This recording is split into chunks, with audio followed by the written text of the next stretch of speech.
Halo semua, ketemu lagi di channel YouTube Item RN Punya Cerita. Kali ini saya akan bercerita tentang kejadiannya ya kemarin. Perihal paket online COD yang dari salah satu jasa kurir.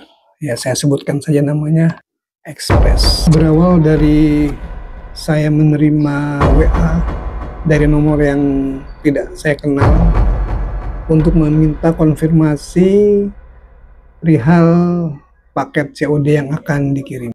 Awalnya saya abaikan pesan WA itu karena nggak saya kenal kan.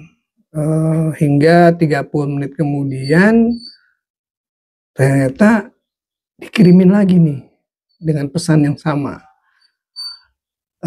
Tapi kali ini dia tuh melampirkan screenshot atau foto bahwa dia tuh sudah ada di depan rumah dengan paketnya gitu kan. Aduh,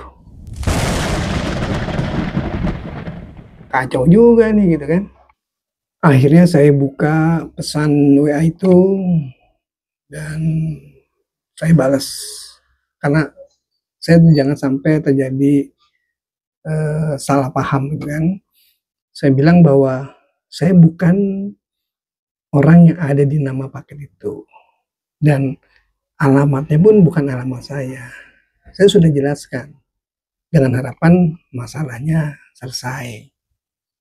Sepertinya sih kurirnya paham dan menyatakan akan meng-cancel paketnya karena tidak sesuai dengan alamatnya. Ya oke, beres. Sudah selesai urusannya.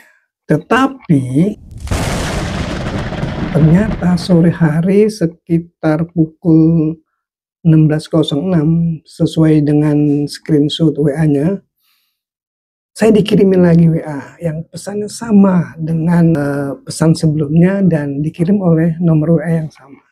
Wah, kesel juga nih. Yang awalnya saya anggap masalah sudah selesai kok masih nyambung lagi. Nah, akhirnya saya bilang ke kurirnya melalui pesan WA itu untuk cek and recheck ke pihak pengirimnya. Siapa yang ngirim gitu kan. Karena memang nggak jelas gitu. Tahu nggak isi paketnya yang saya baca di foto yang dia kirim itu apa ya, umpan mancing,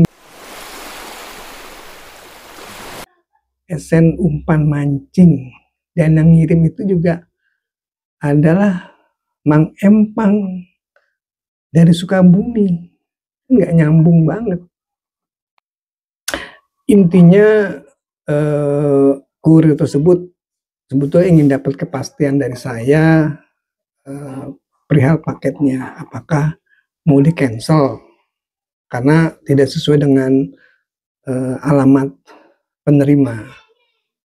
Yaudah, saya bilang oke gitu kan dengan tanda seperti kan berarti oke. Berarti saya menyetujui untuk di cancel saja karena memang tidak sesuai dengan alamat saya seperti itu. Nah, lagi-lagi nih, saya pikir masalahnya selesai. Ternyata pada pukul 19.35 sesuai dengan screenshot yang saya lampirkan di sini, kurir tersebut tuh telepon langsung ke saya. Tapi karena saya sudah males, saya abaikan teleponnya. Saya nggak angkat karena kebetulan saya pakai aplikasi Get Kontak, jadi saya bisa melihat siapa yang nelpon saya. Jadi saya abaikan. Tapi apakah itu sudah selesai juga? Ternyata belum. Besok paginya sekitar pukul 9.38 kali ini dia SMS ke nomor saya, nggak pakai WA lagi dengan pesan yang sama yang dia kirim. Saya tuh jadi bingung. Akhirnya muncul di pikiran saya, kok bisa ya sebuah perusahaan jasa kurir mengirimkan paket ke alamat orang lain, tapi menggunakan nomor telepon saya sebagai penerima. Logikanya kan harusnya tuh nomor telepon yang bersangkutan. Padahal kondisi saya itu adalah tidak ada di keduanya, bukan yang mengirim dan bukan yang menerima, tapi kenapa ada nomor saya di situ sebagai nomor konfirmasi. Yang pertama, yang kedua, alamat penerima itu di Jakarta. Sedangkan saya tuh berdomisili itu di Karawang, kan jauh banget. Yang menerima di Jakarta, alamat saya yang bukan penerima dan bukan pengirim itu di Karawang. Nah, sedangkan yang pengirim itu berdomisili itu di Sukabumi. Aneh kan? Nah, yang ketiga, saya tuh ngerinya apakah terjadi kebocoran data atau pencurian data pelanggan dari perusahaan jasa kurir tersebut.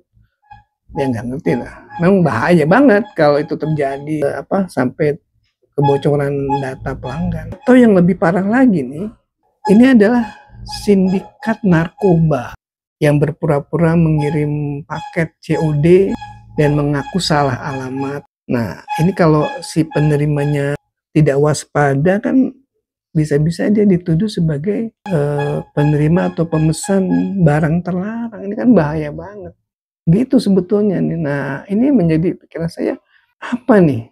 Saya kok jadi merasa diteror ya sama WA-WA dan SMS serta telepon nomor kurir tersebut. Makanya saya coba buat konten ini sebagai edukasi juga nih buat teman-teman. Jangan sampai salah atau hati-hatilah dalam menerima paket yang kita tidak merasa memesan ataupun mengirimnya. Oke? Perhatian juga buat NT Express, tolong dicek nih kurirnya ataupun prosedurnya apakah memang benar-benar terjadi kebocoran data atau seperti apa.